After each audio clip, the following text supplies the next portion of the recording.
Happy Christmas. అమ్మ హాస్పిటల్కి వెళ్ళిందా? Happy Christmas. పట్టుకోండి, బాగా చదువుకోండి.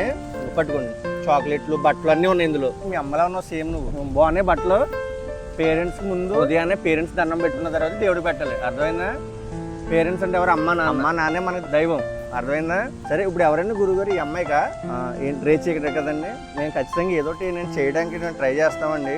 రేట్ చీకటి పోవడానికి హాస్పిటల్ తీసుకెళ్లారు, అసలు ఖర్చు అవుద్దన్నారా? మేము అది ఖచ్చితంగా చూద్దామండి, మనం చేపిద్దాము. నిజంగా చెప్తున్నానండి, ఎవరికైతే లేదో వాళ్ళకే కష్టాలు ఎక్కువ వస్తాయండి. ఈ రోజు పాపం హ్యాపీగా క్రిస్మస్ చేసుకుందాం అని చెప్పి వీళ్ళ అమ్మగారు అనుకున్నారు, బట్ వీళ్ళ అమ్మమ్మ గారికి బాగాలని చెప్పి మళ్ళీ గవర్నమెంట్ హాస్పిటల్ తీసుకెళ్లారంట.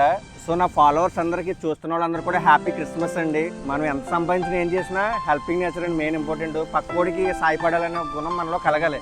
నా మెయిన్ థీమ్ అదే అండి. సో వీలైతే ఫాలో చేసుకోండి, సబ్స్క్రైబ్ చేయండి. Thank you.